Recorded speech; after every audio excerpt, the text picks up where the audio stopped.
Hello viewers, আসসালামু আলাইকুম। সবাইকে আন্তরিক শুভেচ্ছা এবং অভিনন্দন জানিয়ে শুরু করতেছি আজকের ভিডিও। আজকের ভিডিওতে আপনাদেরকে নিয়ে আসলাম পাহাড়পুর।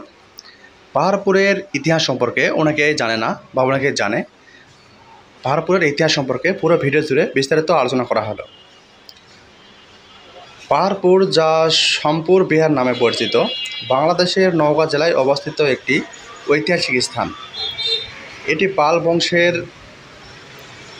রাজবংশের দ্বিতীয় রাজা ধর্মপাল আনুমানিক 781 থেকে 821 খ্রিস্টাব্দ দ্বারা নির্মিত একটি বিখ্যাত বৌদ্ধবিহার। এই স্থানটি অষ্টম শতকের শেষের দিকে নবম শতকের নির্মাণাধীন হয়েছে এবং এটি প্রাচীন বাংলার জ্ঞান, ধর্ম এবং সাংস্কৃতিক একটি গুরুত্বপূর্ণ কেন্দ্রস্থান ছিল। পাহাড়পুরের প্রতিষ্ঠা পাল বংশের রাজা ধর্মপাল অষ্টম শতকের শেষের দিকে বা নবম শতকের প্রথম দিকে শামপুর বিহার পাহাড়পুর প্রতিষ্ঠা করেন। এটার নামকরণ কীভাবে হয়?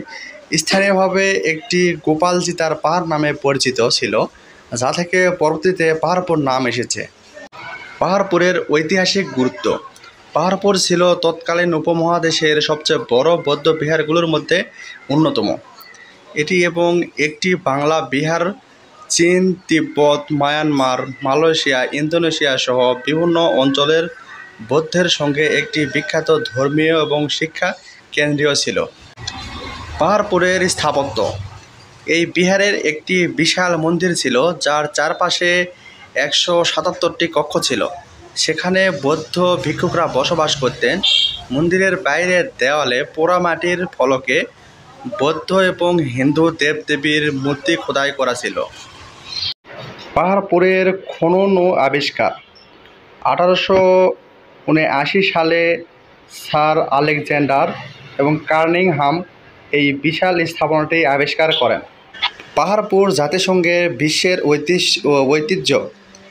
পাহাড়পুর বিশ্বের অন্যতম গুরুত্বপূর্ণ প্রত্নতান্ত্রিক স্থান এবং এটি ইউনেস্কো কর্তৃক স্বীকৃত ঐতিহাসিক স্থান হিসাবে তালিকাভুক্ত হয়েছে। পাহাড়পুর প্রাচীন শিক্ষা কেন্দ্র নামে পরিচিত। এটি প্রাচীন বাংলার একটি গুরুত্বপূর্ণ শিক্ষা কেন্দ্র ছিল, যেভাবে ধর্ম এবং সংস্কৃতি বিভিন্ন বিষয়ে শিক্ষা দেওয়া হতো এই পাহাড়পুরে। পাহাড়পুর শুধু একটি প্রত্নতান্ত্রিক স্থানে নয়, এটি প্রাচীন বাংলার সংস্কৃতি, ইতিহাস, স্থাপত্য এক উজ্জ্বল দৃষ্টান্ত হয়ে রয়েছে। পাহাড়পুরের ইতিহাস সম্পর্কে অল্প একটু ধারণা আপনাদেরকে দেওয়া হলো। সবাইকে পুরো ভিডিও দেখার জন্য ধন্যবাদ। আর আমাদের পরবর্তী ভিডিও পাওয়ার জন্য আমাদের পেজটি ফলো করে আমাদের লাইক কমেন্ট শেয়ার করে দেবেন, আমাদের সঙ্গে থাকবেন। পরবর্তী ভিডিও পাওয়ার জন্য অপেক্ষা করুন।